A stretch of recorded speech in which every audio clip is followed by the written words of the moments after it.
DNA samen met Anna Elmose, die zich klaarmaakt voor haar gevecht op 19 november in Belfast. Good day, Anna. How are you doing? I'm doing really good. How are you? I'm doing great myself. Like I said in the introduction, you are fighting on November 19th in Belfast, Northern Ireland. Only 14 days away now. Are you still in Copenhagen right now? Yeah, I'm still in Copenhagen. I think we are leaving for Belfast Monday before the fight, so it'll be like 5 or 6 days before the fight's going on. So yeah, still in Copenhagen.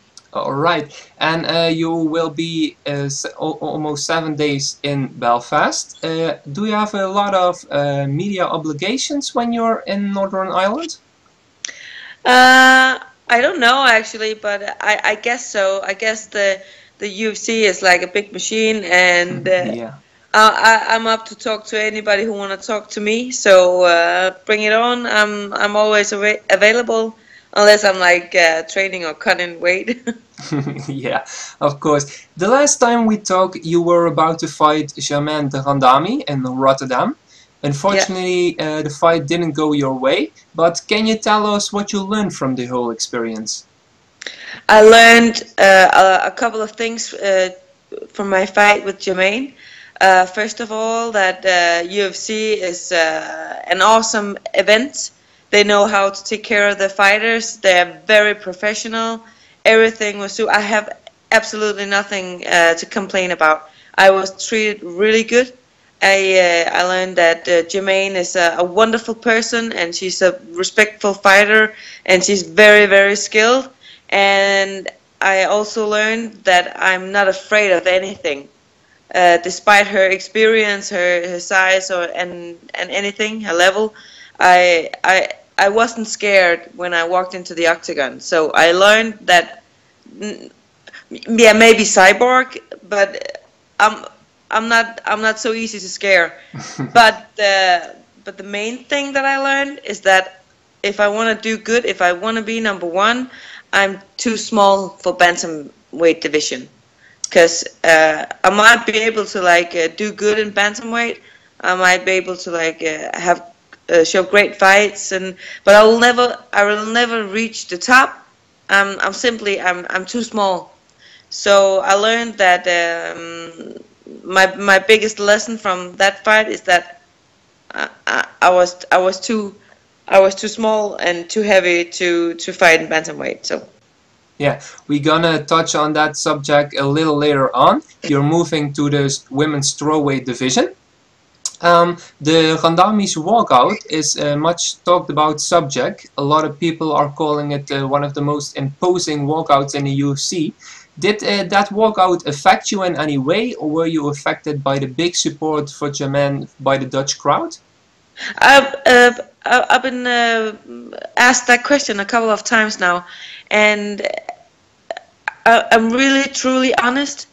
I don't care. For my sake, they can cheer as much as they like, and I only like feel good about.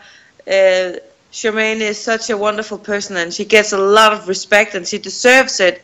So of course she deserves like a big crowd cheering for her in her own hometown. It would be totally weird if they didn't. Yeah. It would be totally weird if they didn't. So of course, but the crowd cheering for Joanne didn't affect me or my fight or my feelings or my anything. Okay. Because I actually believe that the Dutch people took really good care of me, yeah, and was very, very kind to me. I had no bad experience at all whatsoever. Yeah, maybe except for the knee in my belly. Maybe except for that. But honest, as a Dutchman, they were very respectful, the fans of the fighters fighting against the fighters from Holland. So nothing but respect there. Great to see. Apart from the fight itself, did you enjoy your time in the Netherlands? Yeah, extremely. I really like. It's my second time in Holland, and I enjoyed it very, very much. Unfortunately, when you're there to fight, you're not like going out and watch stuff. So it was mainly spending time at the hotel and walked around a bit in Rotterdam. Mm-hmm. But Holland is definitely a place where I want to go for like holidays. So I want to go to Amsterdam. I want to go to. I've been to Hoogeveen once. Yeah. I really enjoyed it. I know it's like a small city outside. Like I think it was like northeast of Amsterdam. Yeah, not that far off. Yeah, and I really like to go there again and bring my family and have holidays. Also been training with Melanie Roges. Yeah. And of course I want to go visit her gym. She trains at Mike's gym. I want to go and train with her in her hometown. Now she visited me.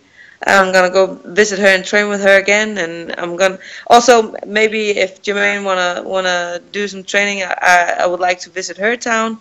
Yeah, I really like Holland. Okay. And in your previous interview, you told us you wouldn't quit your day job.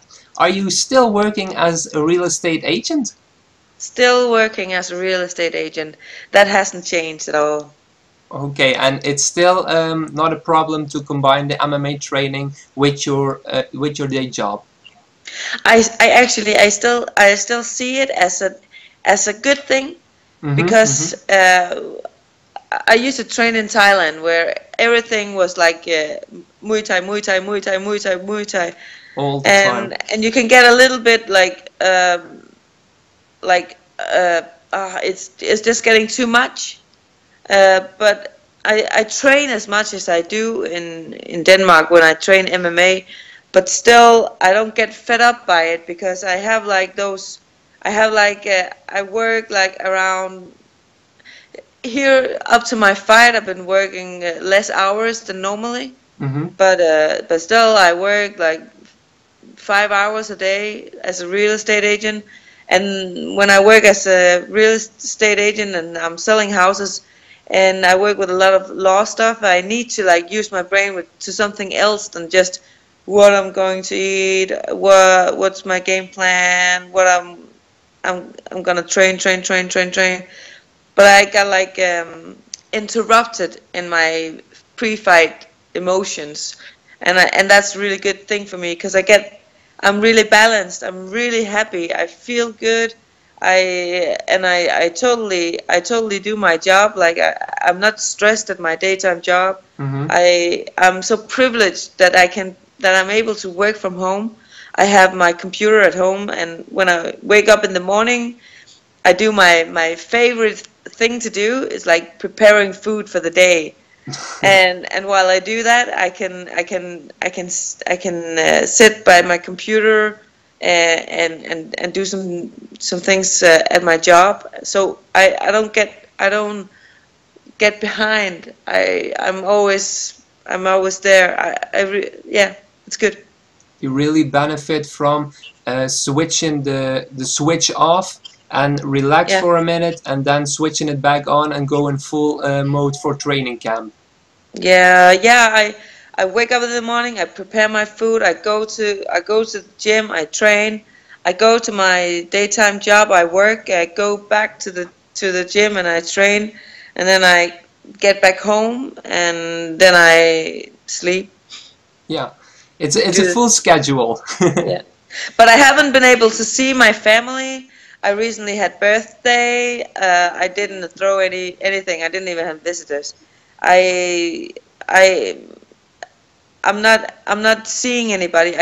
I'm so bad at like writing people back when they write to me on Facebook and texting me and stuff like that, and I'm just doing the same thing over and over and over again.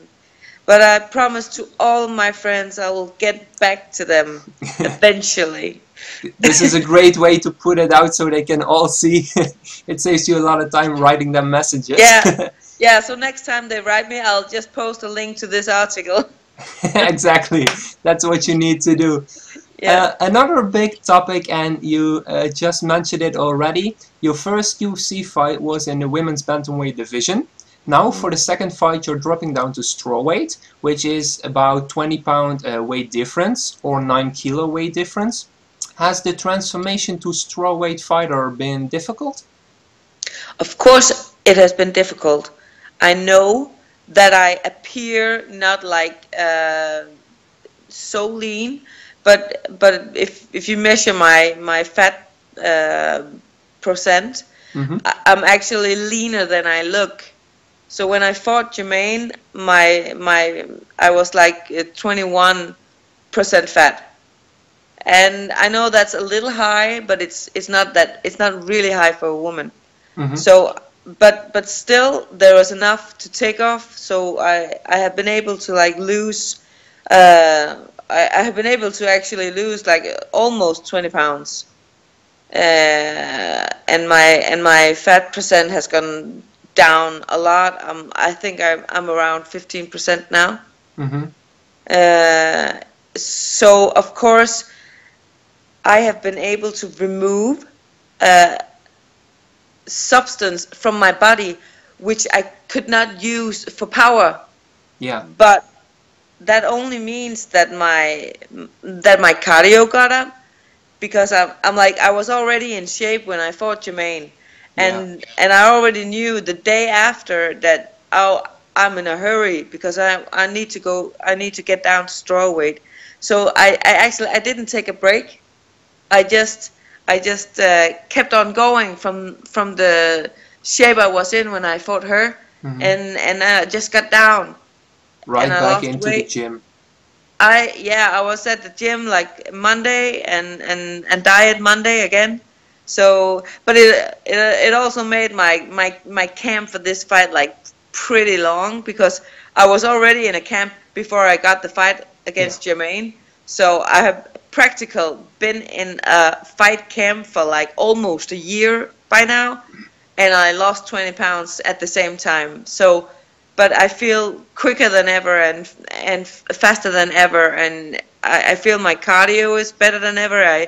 I'm simply the best version of myself that has ever walked around this earth. So I feel strong, I feel happy. I should have gone down to strawweight way back, but you know what? I didn't have the motivation. I was laid back because I had a winning streak in bantamweight. Before my Army debut was in, I think it was like I don't know what it is in pounds, but it was 72 kilos. I think it's like 155. Yeah, above bantamweight. Yeah, and I've been doing Army boxing and like also 150 lbs. So I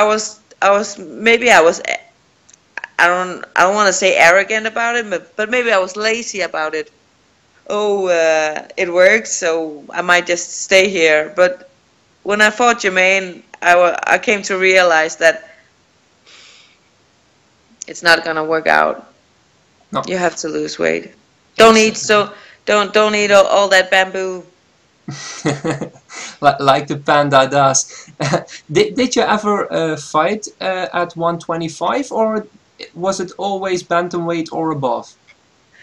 I was talking to my manager. The fight that was booked for Cage Warriors before Jermaine, we actually talked about, should we take this in flyweight?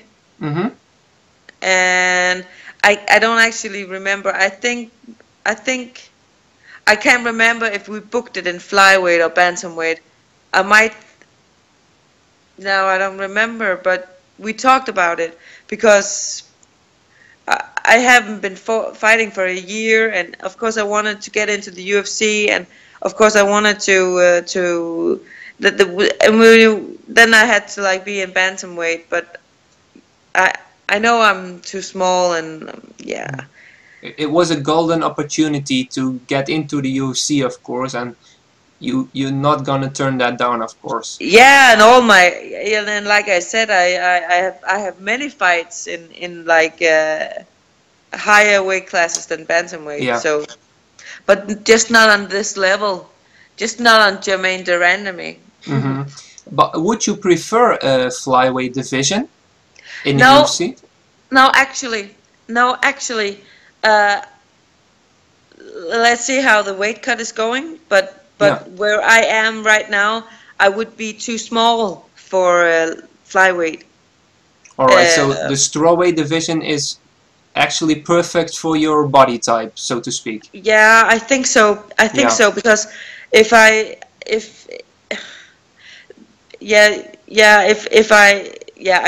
could like I could maybe do flyweight if I wanted to, but I would consider that as lazy as well. Mm-hmm. Mm-hmm. Because the cut would be too small for the flyweight. Yeah, I understand Yeah. what you're saying. Did the training change at Rumble Sports change since you dropped to strawweight? For example, is there less heavy lifting and more cardio, or did the training stay the same? I never lifted anything. Okay. I never lift. I never do that. I'm a natural. I like to do things in the natural way. If I want to be good at boxing, I'm gonna box. If I want to be good at wrestling, I'm gonna wrestle. And the only thing I do would be like walk around with a MMA dummy. That would be my lifting, Yeah. so to speak. But of course, because I had to lose a lot of pounds. The way I did it was like low cardio, low intensity cardio in the morning with an empty stomach, Mm-hmm. and then I will do that for about an hour or so, and then I will eat and I will go to the gym and hit the pads. So I've been like doing like normal fitness in the mornings to just like burn fat. Yeah. But my training in Rumble Sports hasn't changed at all. But of course, the sparring has changed, because before I needed to train with people who were similar to the bantamweight division. Like I have Paniki Ansat, Yeah. and I had the guy that went for my team, Jonas Magard, and people like they're too big for me now. Mm-hmm. So I had to change sparring partners, and we have a couple of guys in the gym, which is perfect for my size and very skilled. Like for example, Sebastian Gonzalez, he's on the Swedish national team for MMA. Mm-hmm. But I had to get people in strawweight, like Tsunami, David Stotzer. From Invicta, and Melanie Rojes, and next week the world champions from Sweden, Cornelia Holm and Gabriella Ringblom is coming. Okay. Only to like get sparring with people at my own size. Mm-hmm. And last week, as we've seen on social media, you were wrestling a lot with Sona. How did this collaboration come about? She's training with Mjolnir in Iceland, with amongst others Goran Nelson. Are there any plans of flying over to Iceland in the near future and train at Mjolnir? You bet I'm gonna go to Iceland. In Suna, I got a friend for life. Not only is she a very skilled fighter, she's very good on the mat. She has excellent striking. She's also a wonderful person, and I really came to adore her. So I'm gonna go to Iceland to train with her, but I'm also gonna go to Iceland to just be with her. She's a wonderful person. She's an excellent fighter, and I can't wait to see her in action next time. Yeah, she made her debut recently, I believe September in Invicta, and she won her first fight. So congrats to her. But it's nice to hear you're bonding that well with your new training partners and finding new ways to train. It's always good. Your opponent on November 19 is Amanda Cooper, a fighter who participated on The Ultimate Fighter. She won 3 fights in a row, but lost in the finale to Tatiana Suarez. Melanie Geurtjes, you mentioned her from the Netherlands, told us you trained together for a couple of days. She previously fought your opponent, Amanda Cooper. Did you talk with Melanie about her experience and what you can expect from Cooper? Yes, of course I did talk to Melanie about that. Of course, you could get some sort of idea of who she is, but the fight that Melanie and Amanda had was not that long. So yeah. Mostly we wanted Melanie to come to Denmark because she is a great fighter, and not so much because she fought Amanda, but more because like if I wanted like high level kickboxing sparring, yeah, in the strawweight division, no one better, I think. Exactly. Then you want to call Melanie. So it was more to get like I wanted the timing and the reach and everything, because like, you know, I never met an opponent at my own height before. So normally I have a certain style, because yeah. I need to be like Mike Tyson-ish to get into taller opponents. Bigger opponents, yeah. Exactly. But I don't have to do that anymore, because I'm not the small fighter anymore, and I needed to like get used to that. And Melanie was a very good training partner to do that. Yeah. Amanda Cooper comes from a long line of boxers in her family, and of course we know you also love the stand-up game.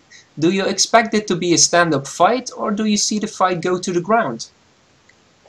When I prepare for a fight, I prepare myself for every possible situation that is.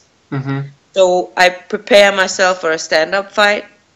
I prepare myself for a wrestling fight, for a clinch fight, for a grappling fight. I prepare myself for being taken down and controlled, and I need to work from the bottom.